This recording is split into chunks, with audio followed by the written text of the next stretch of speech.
Carlos Richbiter nasceu em Blumenau, Santa Catarina, em outubro de 1927. Formado engenheiro civil em 1952 pela Universidade Federal do Paraná, foi diretor de várias empresas no ramo da construção civil. Entre 1962 e 1965, atuou na Codepar, onde chegou a presidente. Foi assessor econômico do governo estadual, membro do Consplan e chefe do escritório do IBC em Hamburgo, Alemanha. Entre 72 e 74, presidiu o BADEP, assumindo a seguir a presidência da Caixa Econômica Federal, onde ficou até 1977. Deste ano até 79, foi presidente do Banco do Brasil, ministro da Fazenda em 1979 e 80, é atualmente membro dos conselhos de administração da Refripar, da Umuarama S.A., da Ericsson e do Banco do Brasil. Presidente do Conselho de Administração do Transbanco, participa também do Conselho Consultivo de diversas empresas, entre as quais a Bayer, a VASP, a Philip Morris e a Batavo. Presidente de honra da Aliança Francesa, é também membro do Conselho da Fundação Banco do Brasil. Este é Carlos Richbiter, nosso convidado de hoje na Sala Exclusiva. Boa noite. Está no ar mais uma apresentação de Sala Exclusiva. Essa noite nós temos a satisfação de receber como nosso convidado, ex-ministro da Fazenda, entre outros tantos cargos que exerceu, o ex-ministro da Fazenda, Carlos Richbiter. Boa noite, Carlos Richbiter. Boa noite. Conosco na condução do programa, como habitualmente, o analista político Silvio Sebastiani. Boa noite. Hoje nós temos aqui a honra de ter a presença do ex-ministro da Fazenda, Carlos Richbiter. Mas ele começou também a sua vida aqui no Paraná, já pertencendo ao governo Ney Braga, em 62. 62, quando entrou na Codepar.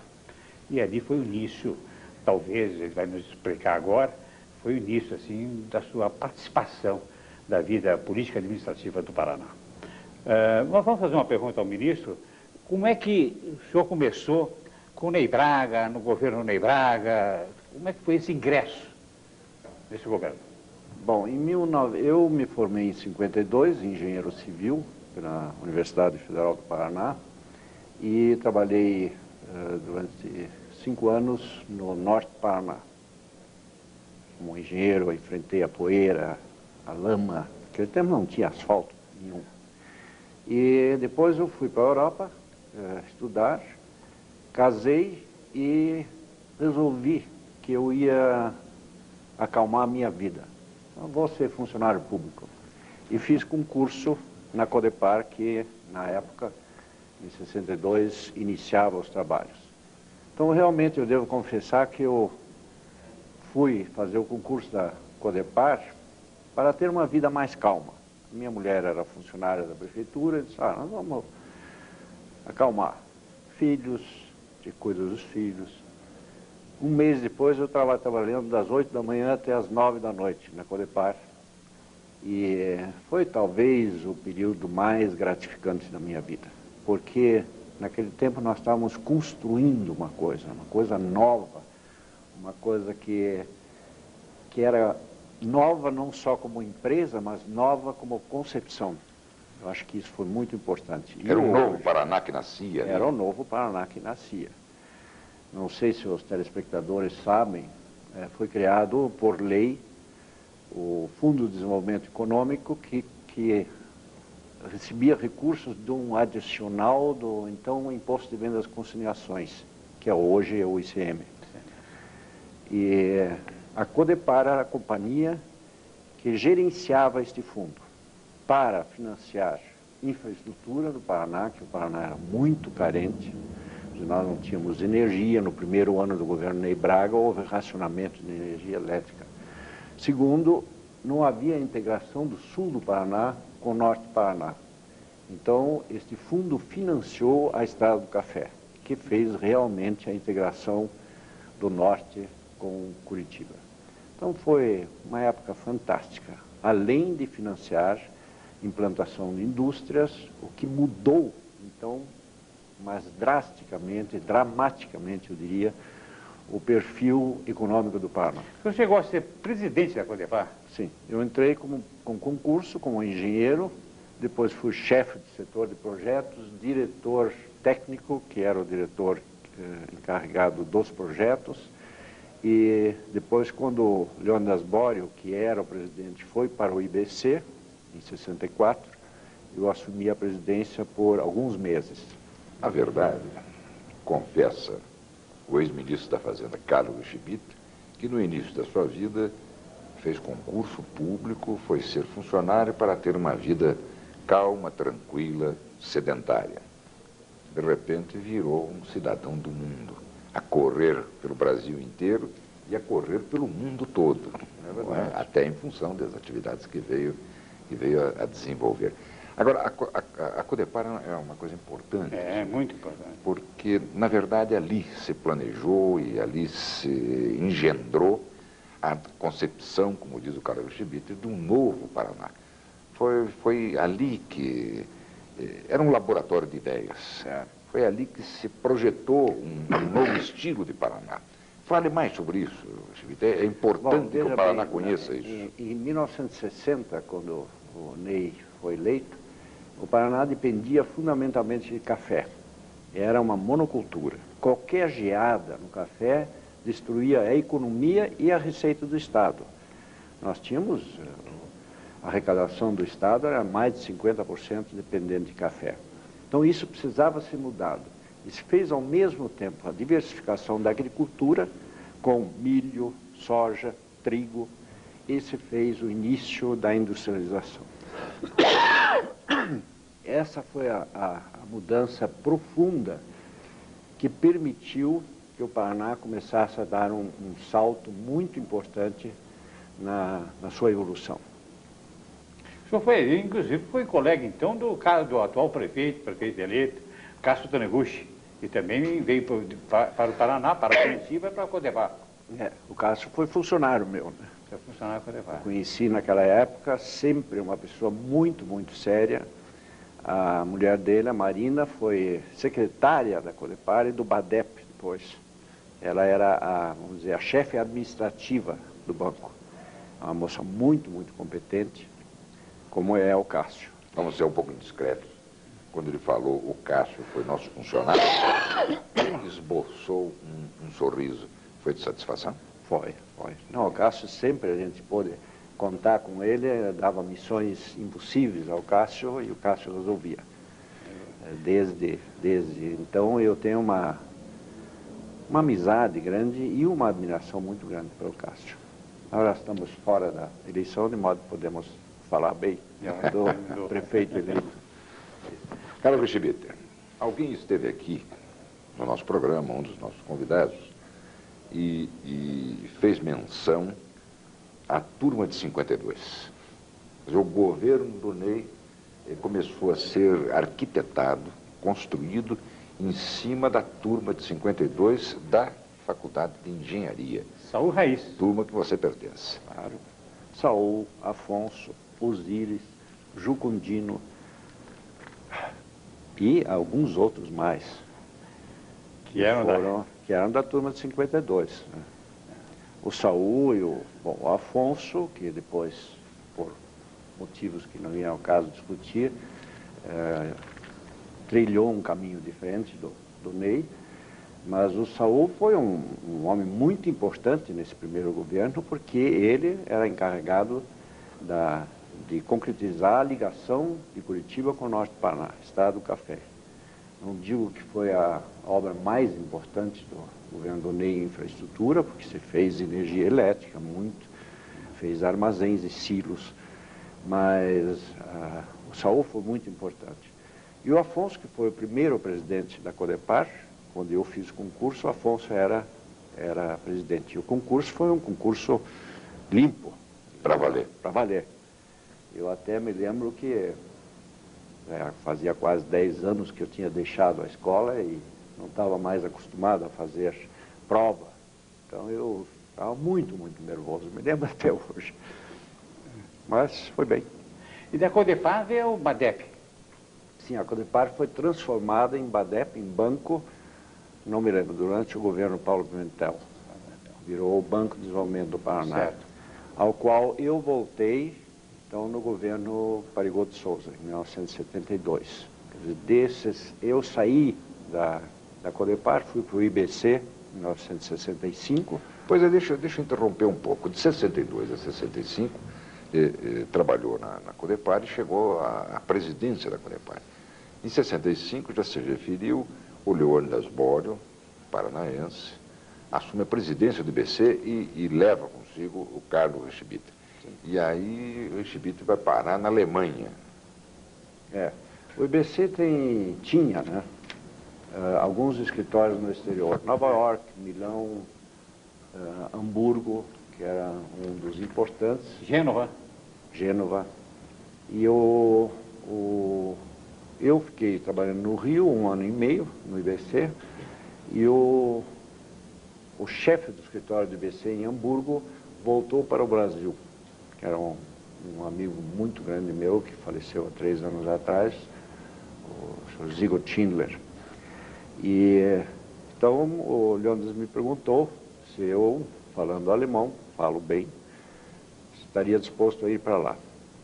Eu relutei muito, casado, com filhos pequenos, mas enfim, eu achei que era uma oportunidade de conhecer a Europa um pouco.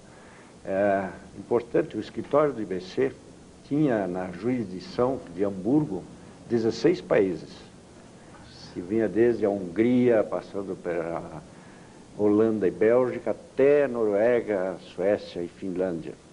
Até o embaixador nosso na Alemanha, em Bonn, dizia: você é multi-embaixador, porque ele, para deixar a Alemanha, precisava pedir licença para o Itamaraty.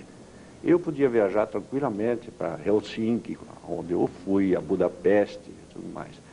É uma tarefa muito importante. Ainda o café em 60... naquela época era o auge do café, né, ministro? Em 64, o café representou 52% das exportações brasileiras. Então, o país dependia para a obtenção de divisas, fundamentalmente do café. Graças a Deus, hoje, o café representa menos de 10%. Isto é bom ou isto é ruim? Não, isso é muito bom. Nós tínhamos naquela época, eu me recordo bem, nós tínhamos aqui no Planalto, aqui em Curitiba, na região de Curitiba, nós tínhamos aí 11 milhões de sacas de café armazenado. O Paraná produziu em 65 27 milhões de sacas. 27. O maior país, o Paraná foi o maior país produtor de café. E você perguntou se é bom. Eu acho que é bom, porque monocultura nunca é bom. Quer dizer, o Paraná e o Brasil depender para a sua receita cambial de um produto só é muito ruim. Sim, evidentemente, nós tínhamos que sacudir esse grilhão da monocultura e partirmos para a diversificação, para a policultura. Mas a redução drástica na produção brasileira de café causou problemas. Com isso, sobre isso que pergunto, foi bom. Vamos fazer a policultura, mas não vamos derrubar tanto a nossa produção. Talvez se tenha exagerado na erradicação, né, que era a palavra. Deveria ter sido feito, talvez. Eu presidi um grupo de trabalho em que foi justamente a diversificação das zonas cafeeiras no Brasil.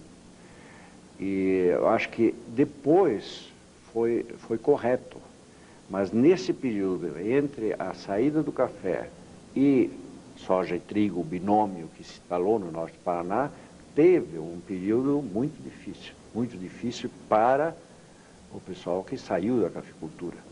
E o Paraná é muito forte na área de café naquela oportunidade. Naquela oportunidade era o maior. Eram sempre nossos aqui no Paraná. Nós temos hoje um secretário de Estado, que foi o representante dos Estados Unidos, Alex Beltrão, também representante do IBC nos Estados Unidos. O Alex Beltrão foi durante 30 anos o diretor executivo da Organização Internacional do Café. Não como representante brasileiro, sim como representante de todos. De todos. O Alex é muito meu amigo e hoje meu cunhado. Eu lhe perguntaria o seguinte, diante do quadro que hoje está posto. Nos interessa, vamos ficar um pouco aí no café, se nos interessa incrementar a produção de café, nos interessa afastar. Há pouco tempo atrás, o ministro da Agricultura, ainda ministro da Agricultura, o nosso senador José Eduardo Vieira, ainda liderou um movimento internacional no sentido de segurar, estabelecer uma aliança cotas, de produtores para que o preço pudesse subir. O Brasil ainda tem interesse que isso aconteça? Ah, claro. Veja bem, embora a importância do café na economia e nas exportações brasileiras seja muito, muito menor, mas ainda é um produto importante. É um produto muito importante. E eu acho que hoje, com a saída do governo da tutela do café, está havendo indícios de uma mudança na estrutura para cafés mais finos, em vez de quantidade e qualidade. E isso está acontecendo no Norte do Paraná. Nós temos um replantio bastante bom hoje no Paraná e com a preocupação de produzir cafés de qualidade, que é um pouco o caminho que o mundo, o consumidor está seguindo. Foi o que a Colômbia fez.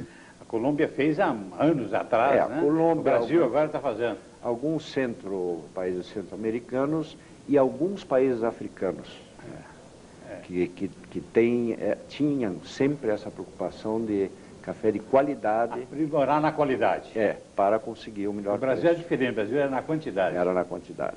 Certo. O tempo caminha, Carlos Gebit é chamado a participar do governo federal. Vai ser, em 1974, presidente da Caixa Econômica Federal. Nos conta essa passagem. Veja bem, no BADEP, a gente trabalhava já muito como intermediário de recursos. E a Caixa Econômica, na época, presidida por João Paulo Marcelo Falco, tinha alguns fundos que eram muito importantes para fazer o funding nosso no BADEP. Então eu trabalhei nesses 2 anos que eu fiquei no BADEP, 72 a 74, para conseguir arrancar da Caixa fundos para repassar a indústrias no Paraná. E em 74, quando eu deixei o BADEP era o maior cliente da Caixa Econômica.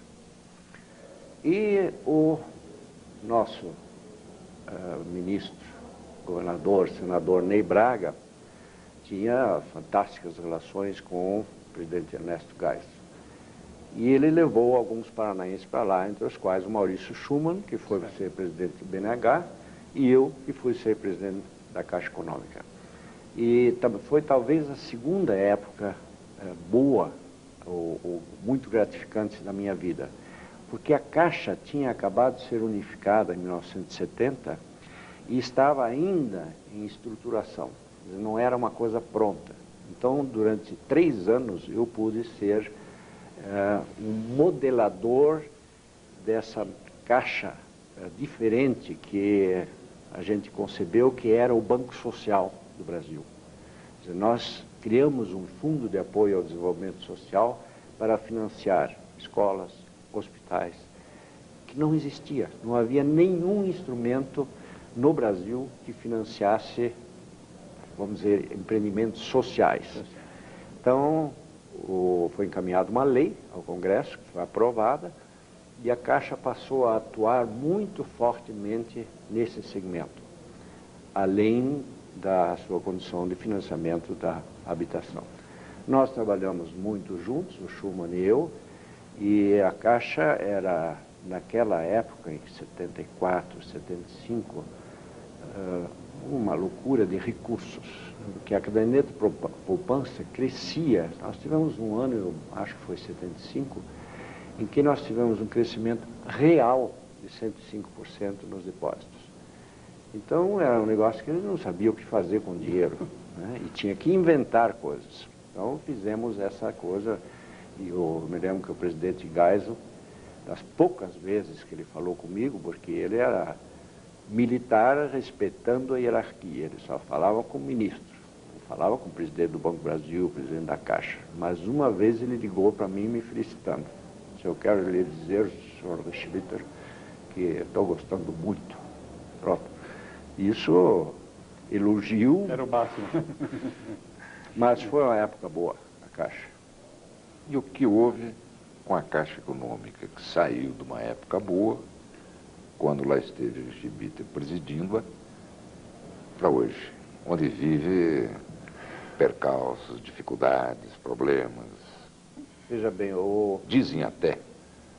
Não, pode falar. outro dia eu estava falando com o Maurício e alguém perguntou, por que, essa mesma pergunta, por que a coisa, o BNH foi extinto, a Caixa está praticamente falida? Aí diz o Schuman, na nossa época, quando nós estávamos lá, o ativo era igual ao passivo, porque em contabilidade deve ser assim.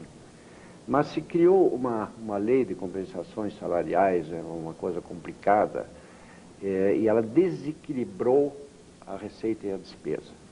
Então, isso, hoje, a Caixa tem problemas fantásticos, porque tem mutuários que pagam R$ 1 de prestação. Quer dizer, o processamento das contas da Caixa custa muito, muito mais do que ela arrecada.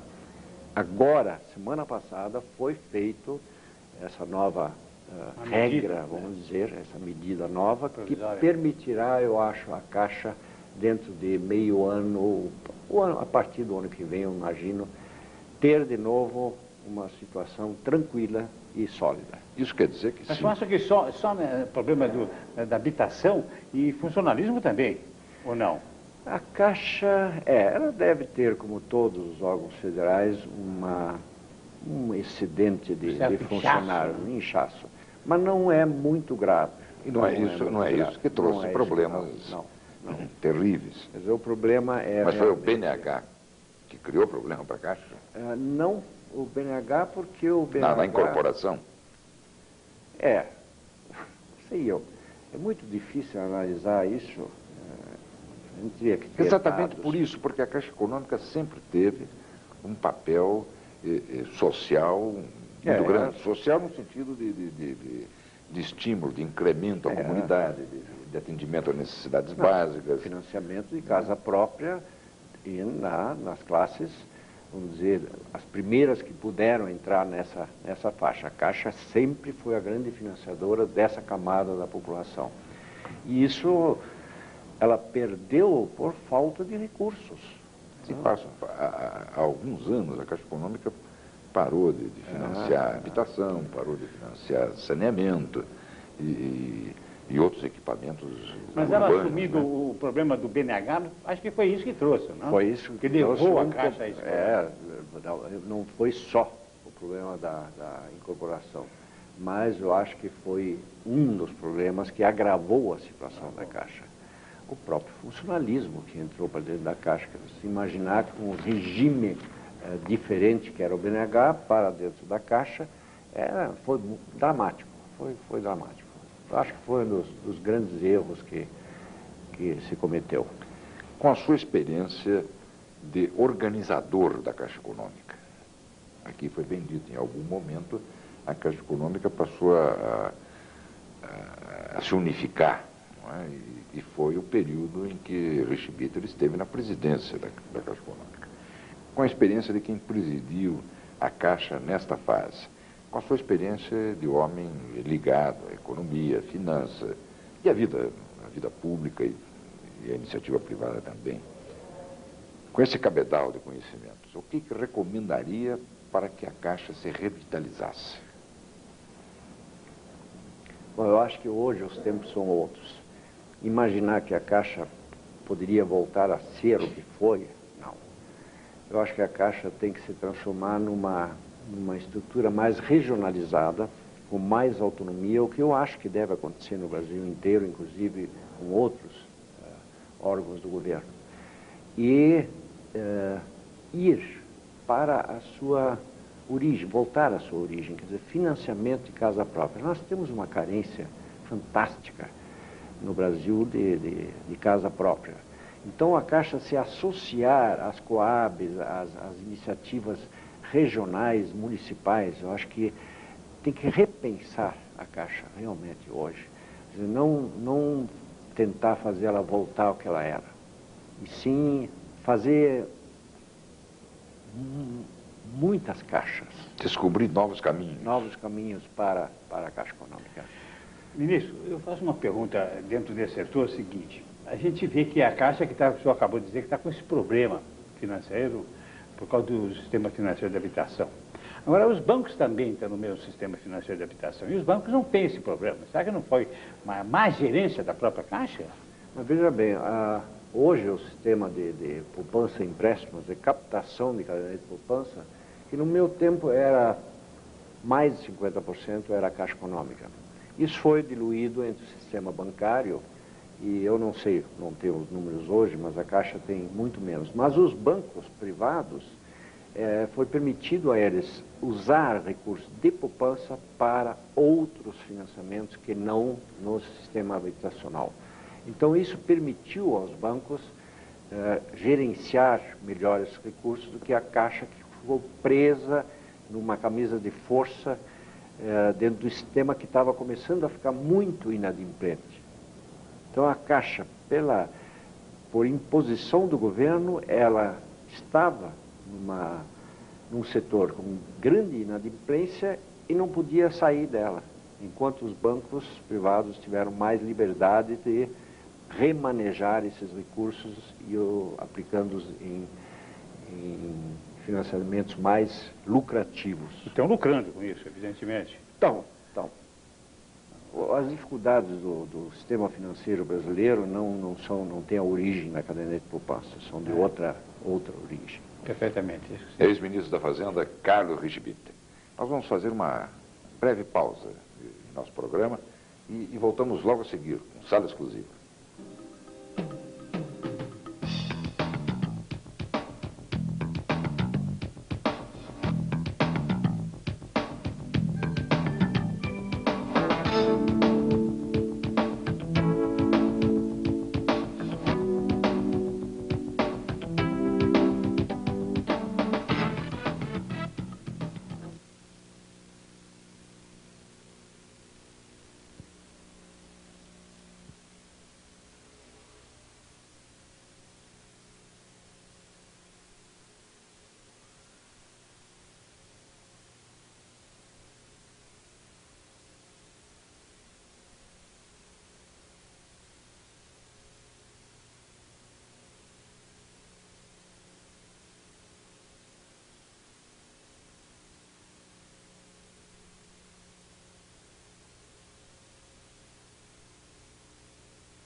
Voltamos com Sala Exclusiva. Essa noite a presença do ex-ministro da Fazenda, Carlos Richibite.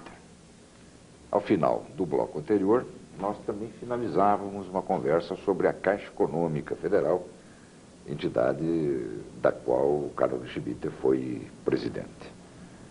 Aí deixa a Caixa Econômica para presidir o Banco do Brasil, no mesmo ano, em 77.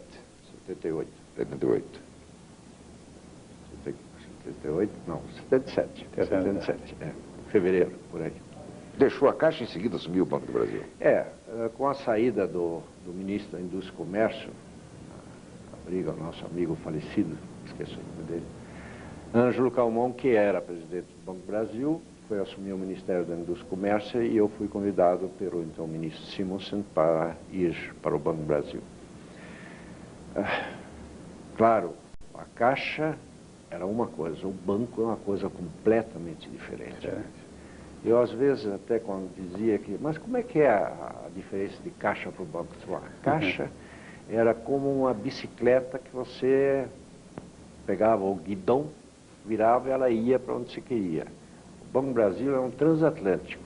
Está no leme, se mexia aquele leme todo e daqui a 2 semanas a gente notava que ele estava querendo começar a mexer.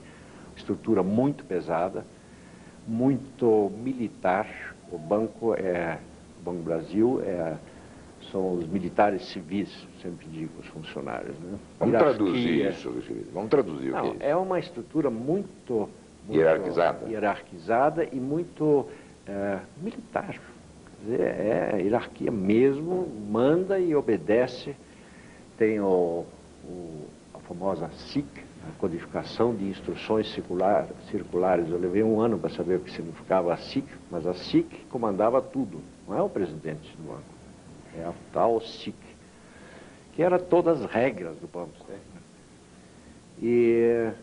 Mas é um negócio fantástico o banco, né? Não só internamente, mas no meu tempo se deu a grande expansão do banco para o exterior, iniciada pelo Nestor Jost, com a primeira abertura de agência exterior, que foi a Assunção, depois veio Hamburgo, Lisboa, Nova York, Ângelo continuou esse processo e eu abri algumas agências como Viena, Zurique, Luxemburgo, Singapura, e realmente o banco passou a ser a grande multinacional brasileira, né? No fundo era isso, que o banco operava lá fora como auxiliar das exportações brasileiras e como captação de recursos para financiamento interno.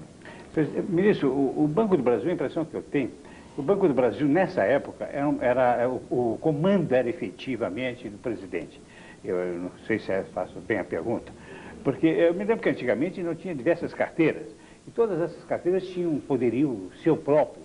Me lembro da carteira agrícola do Banco do Brasil, que era famosa, talvez até mais forte do que até a presidência do Banco do Brasil, isso nos anos 50. A famosa CREAI. Agora, na sua época, não, aí a presidência que era a fortaleza de tudo, a decisão de tudo. O próprio Ângelo, que é uma pessoa muito concentradora, ele tinha, vamos dizer, eliminado o poder paralelo das diretorias. Então, quando eu cheguei no banco, havia uma concentração de poder muito forte na presidência, o que, de um certo modo, tinha que ser assim. Eu cito isso porque eu me lembro que deram 2 paranaenses na carteira agrícola do Banco do Brasil, foi a Aguilon de Souza Análise, né, nos anos 50, e depois o Léo de Almeida Neves também. E essa carteira... grande diretor. Como? Foi um grande diretor da CREAI. Diretor da carteira. Mas aí era uma carteira forte, ela decidia praticamente todo o setor agrícola do Brasil inteiro. Por isso que eu estou citando, é fato isso mesmo, ministro? Foi, já quer dizer, isso mudou realmente com o Ângelo. O Ângelo Camão, ele concentrou muito poder na presidência. Eu, quando saí, eu fiquei 2 anos no banco. E eu fiz uma reforma de organograma, de estrutura do banco, criando as vice-presidências, que não havia. Porque eu achava, continuo achando, que o presidente do banco tem que estar livre da burocracia para fazer a política do banco. E os vice-presidentes, administrativo, de crédito internacional, são os gerenciadores do banco. Então isso eu acho que foi uma coisa muito forte e ela foi destruída no governo Sarney. Com a que eu chamo de ânsia de reduzir despesas, se limitou o número de diretorias. Então acabaram as vice-presidências, foram reduzidos o número de diretores, o que, com perdão da palavra, uma das maiores besteiras que eu já ouvi fazer. O Bradesco tem vice-presidências e não sei quantos diretores. O Banco do Brasil hoje tem 6 diretores. Não dá para funcionar assim. Se no passado recente a Caixa Econômica foi o esteio de uma atividade social, o que a gente poderia dizer do Banco do Brasil na sua época? Bom, era eminentemente financiador da agricultura. O que era o Banco do Brasil? O banco foi, e eu acho que o banco deve voltar a ser, o agente do governo, além de ser um banco comercial, um Bradesco oficial, deve ser o agente do governo federal para a política agrícola. Mas funcionar como agente do governo, do Tesouro Nacional. Se ele quer dar subsídio, coisa e tal, o banco é executor dessa política. O segundo deve ser o grande banco de comércio exterior no Brasil. Não precisa criar um banco, que é uma discussão antiga no país, deve-se criar um banco. E terceiro é o banco da pequena e média empresa, que os bancos particulares, por razões legítimas, não querem fazer. Então, eu acho que a função do banco, além de ser um banco que trabalha com os produtos como os outros, que é um pouco o regulador do sistema, ele deve ter esses 3 papéis. Isso eu gostaria que acontecesse. Inclusive, outro dia, conversando com o presidente do banco, o Dr. Ximenes, eu disse, porque está se falando em privatização do banco, e ele defendeu numa entrevista a privatização. Eu disse, ao privatizar, você perde um instrumento de governo. Então você tem, na privatização, cuidar para que o Banco do Brasil continue sendo, a gente pode ser perfeitamente, porque os bancos privados hoje gerenciam recursos do governo federal, Finames, alguns programas especiais, como a própria agricultura. Mas o banco nós precisamos um banco forte nesses 3 setores. Mas não é a história essa questão da privatização do Banco do Brasil, não é a história do sofá? Não é? Pouco é. Foi o que aconteceu com o Banco do Brasil. Não, o Tesouro foi lá e sacou o dinheiro do Banco do Brasil. E o governo mandou fazer empréstimos aí a particulares, e os particulares ficaram inadimplentes, estão inadimplentes, e o Banco do Brasil dá um prejuízo, sei lá, esse ano passado, 4, 5, 6 bilhões de reais, a ponto de ter que se socorrer, não sei se foi do Proero, se foi de direto, acho que foi direto o dinheiro do Tesouro, da ordem de 8 bilhões. Bom, então, para acabar com essa história da inadimplência, para acabar com a história de que o governo manda o Tesouro, acaba com o banco. Mas isso é E você pega uma coisa importantíssima, um Mas, instrumento Enéas, dessa natureza e entrega para alguém? Eu disse a mesma coisa do IBC. Eu disse, fechar o IBC é tirar o sofá da sala. O problema não era do IBC, o problema era do governo que usava o IBC para fazer coisas que não devia. O senhor foi contra a extinção do IBC? Eu sou contra, até hoje. Aliás, eu fiquei sabendo, eu não sabia, que se recriou no Brasil agora o Departamento Nacional de Café. Inclusive o antigo departamento, de 1910 lá. Conhecidos, o que é que você está fazendo aí, tia? Me deu o cartão, sou o diretor do Departamento Nacional de Café. Eu disse, mas você devia estar com 120 anos, né? Foi extinto há muitos anos. Mas, ministro, inclusive o IBC, tinha aquela junta administrativa, né? Que era composta de cafeicultores. E eles que juntos decidiam, junto com o governo, né? Não, eu acho que a diretriz do IBC. Existe em todos os países de produtores de café uma organização, e o Brasil está buscando essa agora, no setor privado para o café. Mas voltando ao Banco do Brasil, você tocou no prejuízo monumental. Grande parte do prejuízo é culpa do Banco Central, porque a política de juros, eu voltei ao Banco do Brasil como conselheiro, representante das minorias. Esse Banco Central é o grande responsável lá, eu não sei, em outro banco, em outro banco. É outro sofazão que está na sala brasileira. Não, veja bem uma coisa. Tem um sujeito que comprou 25 caminhões Volvo e financiou num banco. Ele pagou 2 caminhões, entrou em dificuldade e ficou inadimplente. Vamos pagar mais. O que o banco faz? Todo mês ele registrava a correção monetária mais juros, depois passou a registrar os juros astronômicos do Brasil. Resultado, depois de 3 anos e meio, este senhor deve 100 caminhões. Ele comprou 25, financiou 25, pagou 2. Pagou 2. E agora deve 100. Deve 100. Não vai pagar, não pode pagar. Não pode pagar. Então, o que aconteceu nesse prejuízo do Banco do Brasil foi um pouco isso. Quer dizer, a dívida era a crescer, o sujeito parou de pagar, inadimplente. Em vez de executar logo, não. Você espera 1 ano e vai se acumulando juros astronômicos em cima do devedor. Chega um ponto em que, economicamente, é absolutamente inviável. Principalmente agora, com o plano real, claro, que não dá condições de ele ter um outro ganho. Isso é o problema de todo o sistema financeiro. Quando não há, como parece ter havido no caso nacional, falcatrua.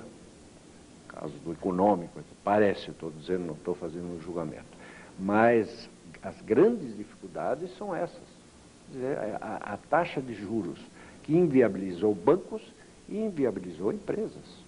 Nós sabemos disso, está todo dia no jornal. Então, eu entendo que o Plano Real tem que ter uma âncora, a âncora é a taxa alta de juros por causa de milhões de razões. Mas nós temos que sair disso urgentemente. Ministro, inclusive é comum, hoje a gente vê diariamente, até em televisão, em jornais, leilões de caminhões, de tratores. Quer dizer, gente inadimplente que não pode pagar aos bancos, e os bancos estão adquirindo, esse não é um bem dele, é o modo de vida dessa gente. Lógico. O modo dessa gente viver. Olha, nós já vamos entrar nessa história do juro alto, da âncora, Daqui a pouco. cambial, monetária, Não, mas é que nós já daqui a estamos pouco com o Plano Real. Eu só gostaria, para encerrar a questão do Cronologicamente. do Banco do Brasil, dirigir uma pergunta também buscando a sua experiência, a sua vivência. Hoje, seria recuperável o Banco do Brasil, recuperável no sentido de que ele venha realmente a prestar exercer uma tarefa benéfica para o país? Sim, eu acho que sim, porque, inclusive, isso foi um entendimento do governo quando a direção do banco veio e disse a solução é capitalizar o banco via tesouro. Então, o Tesouro, o governo brasileiro, que era dono de qualquer coisa como 30% do banco, hoje é dono de 75% do banco, porque na subscrição do aumento ninguém quis participar. O governo voltou a controlar. Isso é muito bom se o banco for bem e se puder ou privatizar, que o governo tem 75%, ou vender de novo para voltar ao controle mínimo necessário. Acho que sim, acho que o banco tem condições de voltar a ser um instrumento importante de crédito no Brasil. Mas é Em difícil. 1979, Carlos Schmitt deixa a presidência do Banco do Brasil, mas também deixa a presidência do Banco do Brasil para assumir o Ministério da Fazenda. Mais uma vez, um paranaense é designado para o primeiro escalão da República, do comando da vida nacional. Diga, senhor. Pois é, nós vamos perguntar ao ministro. Aliás, nós vamos fazer uma pergunta ao ministro, que eu já fiz a todos os ministros. E a resposta foi quase a mesma. O senhor, entre todas as coisas que fez como ministro da Fazenda, o que o senhor pôde fazer em termos de Paraná, que pôde trazer para o Paraná uma benfeitoria ao Paraná? Eu acho que muito pouco, porque o Brasília é um negócio diferente, né? A gente fica muito preso, muito isolado. Mas o que ocorreu no governo Figueiredo foi realmente uma coisa curiosa. Quer dizer, você teve os governos militares e eram a Sorbonne e os desenvolvimentistas. E no governo Figueiredo, o guru político, a eminência parda brasileira, o ministro Colberi, que Deus o tenha, ele tentou conciliar essas duas correntes e pôs no mesmo governo Simonsen, o Richtbitter e o Andreasa e o Delfim. É claro que isso só daria certo se houvesse um presidente com uma personalidade muito, muito forte, o que João Figueiredo não era, não é. E então surgiram os conflitos vamos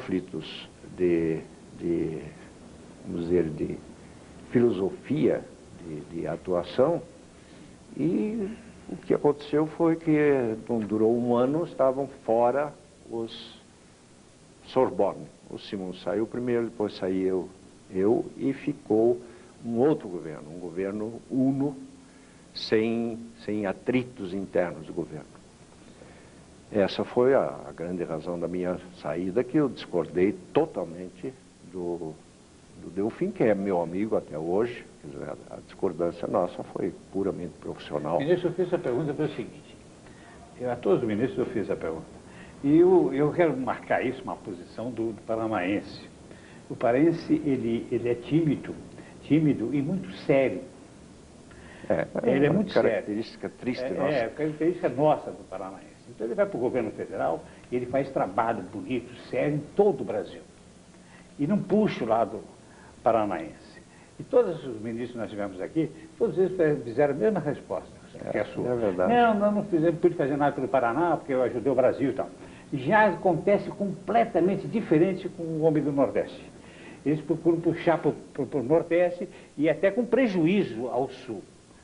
Eu só queria deixar marcado isso, ministro, é verdade, que é o importante verdade. isso, que eu acho que nós precisamos nos unir mais e largar um pouquinho dessa timidez e dessa posição de ser um homem muito sério na política. Mas eu acho que aí o que existe é que essa República Federativa do Brasil, né, o Sarney propôs mudar o nome para Brasil, né, o que nós temos que fazer é realmente uma federação que não seja dependente do governo central. Quer dizer, fazer estar como é nos Estados Unidos, né, são países que seja efetivamente uma federação. Claro. Aí sim você não precisa, você pode ser ministro do país. Hoje você tem a pressão do seu Estado, porque tem verbas federais, aí você tenta direcionar, se faz alguma coisa, não pode, pela timidez, ou a gente chamaria de honestidade intelectual, tal, mas isso não vai acabar enquanto você tiver distribuição de verbas do governo federal para os estados. E aí vai ter sempre ministro que puxa a sardinha para a sua brasa, ou a brasa para a sua sardinha, ou os mais tímidos, vamos lá chamá-los. Mas isso me permita, parece mais uma volúpia do poder central que não quer abrir mão do poder. Verdade. Faz uma concentração de recursos na União para depois repassá-los a governos estaduais e a municípios.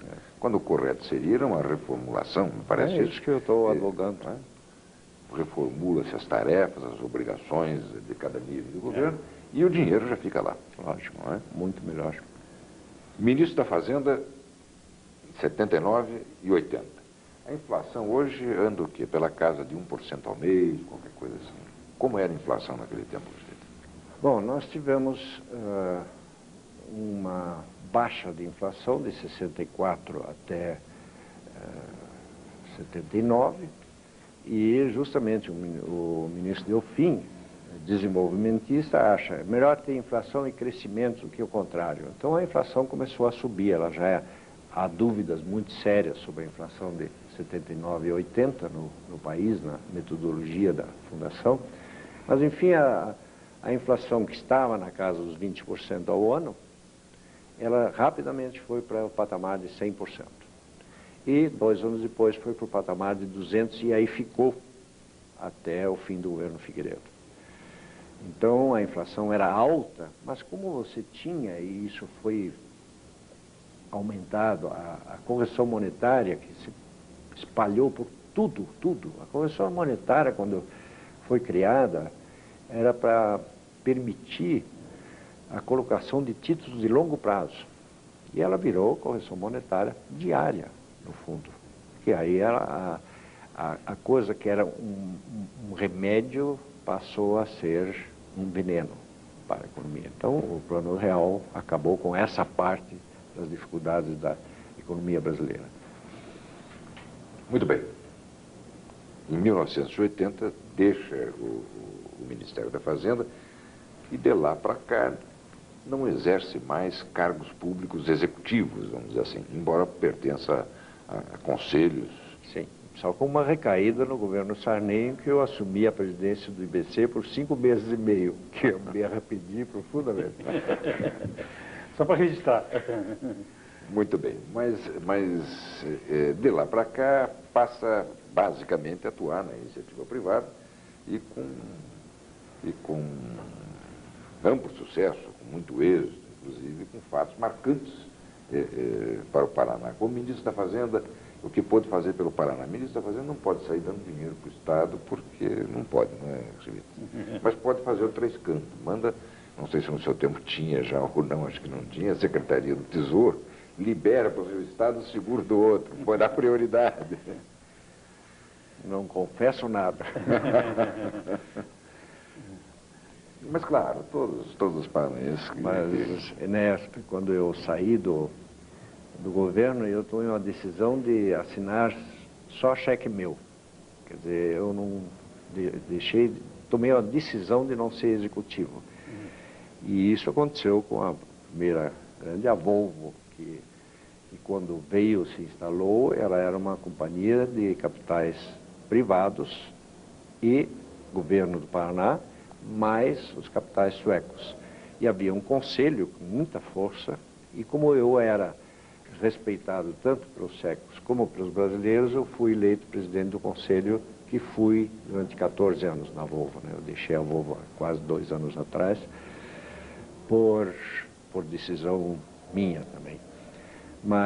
E aí eu comecei a participar de conselhos da Volvo, da Refripar, da Fiat Lux, que por sinal, informação, a fábrica de fósforos aqui em Curitiba é a maior do mundo de fósforos, da Fiat Lux. Vale a pena visitar. Da Ericsson, enfim, conselhos. A Bayer, a VASP. A Bayer, a VASP, Fui do conselho da MPM, que é a maior agência de propaganda da América Latina, durante também 12 anos.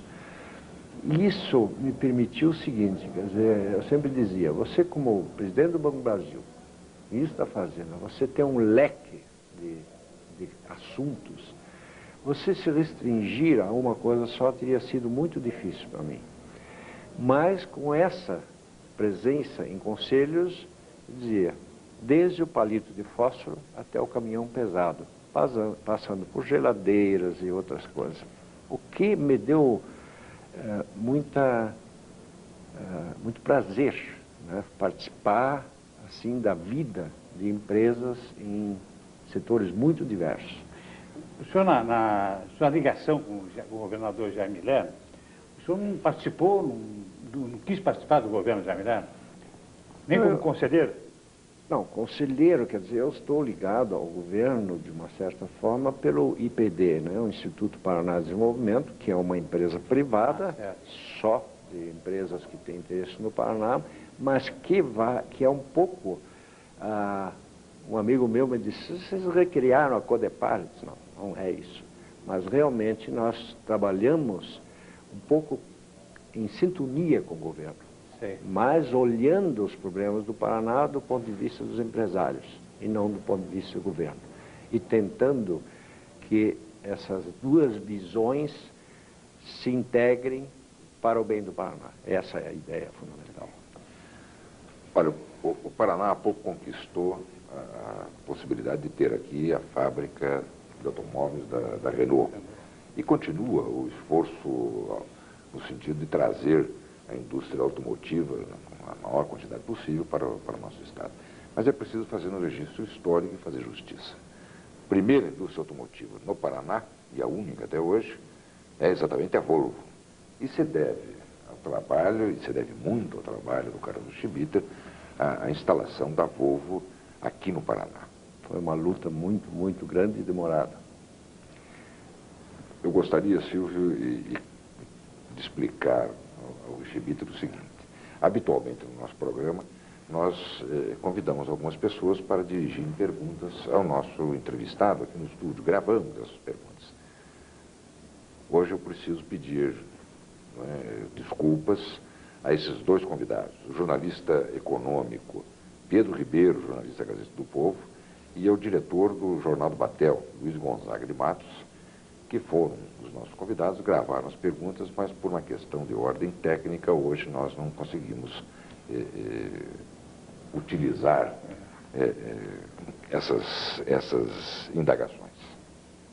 Portanto, desculpa você porque os convidados não puderam se dirigir, desculpa os convidados porque nós não pudemos utilizar as suas indagações, certamente que seriam da maior valia para o nosso trabalho, para a nossa entrevista. Pois bem, um homem com toda essa experiência de administração pública, de administração privada, um homem que passou por todas essas funções, portanto, com uma vivência enorme, se ausenta da vida pública, vai cuidar da sua vida, o que é justo, mas não recebeu convite ou não aceitou convite para continuar participando da vida pública, juiz? Não, veja bem, o Jaime Lerner é meu amigo há muitos, muitos anos. Nós trabalhamos juntos em 72, a criação da cidade industrial de Curitiba, eu estava no BADEP, ele era prefeito, acho que toda a fase inicial de Jaime Lerner era prefeito, eu participei muito. E o Jaime, evidentemente, pediu que a gente o ajudasse. Mas eu acho que para mim seria muito, muito difícil, que a pessoa tem que ter, vamos dizer, garra para participar do governo, tem que querer. Então, eu pensei, tentei me convencer e disse ao Jaime, não. Não, porque eu vou te atrapalhar. Não é a idade, claro, me sinto muito jovem, mas, de uma certa forma, essa coisa, eu devo confessar, eu já disse isso, que o governo Figueiredo foi para mim um baque muito grande. Eu estava com muita, muita esperança nesse governo e foi muito difícil sair, né? Pedir demissão de ministro da Fazenda não é uma coisa fácil, mas foi uma desilusão muito grande. Eu acho que naquele momento eu perdi uma coisa que é absolutamente necessária para você ser governo, a fé, a esperança. E eu não queria não quero de jeito nenhum ter nenhuma desilusão, que não é só para mim ruim, mas com quem eu trabalho é muito ruim. Então é uma decisão de foro íntimo, e o governador Jaime Lerner entendeu isso, e eu sou conselheiro ad hoc. Vou muito falar com ele, critico, tento mostrar coisas que devem ser feitas, mas a criatividade do Jaime é um negócio que se sobrepõe a tudo e a gente tem que respeitar. Nós estamos chegando ao final do nosso tempo, final do nosso programa. Silvio? Vamos sair e terminamos o programa. Ex-ministro da Fazenda, um homem com um currículo admirável na sua vida pública, na sua vida privada, como homem de empresa, de iniciativa privada. Ministro Carlos Richibiter, muito obrigado pela sua presença e a sua participação em Sala Exclusiva essa noite. Eu agradeço o convite e felicito vocês pelo trabalho magnífico que estão fazendo. O registro da memória de um país, de um estado, de uma cidade é muito importante.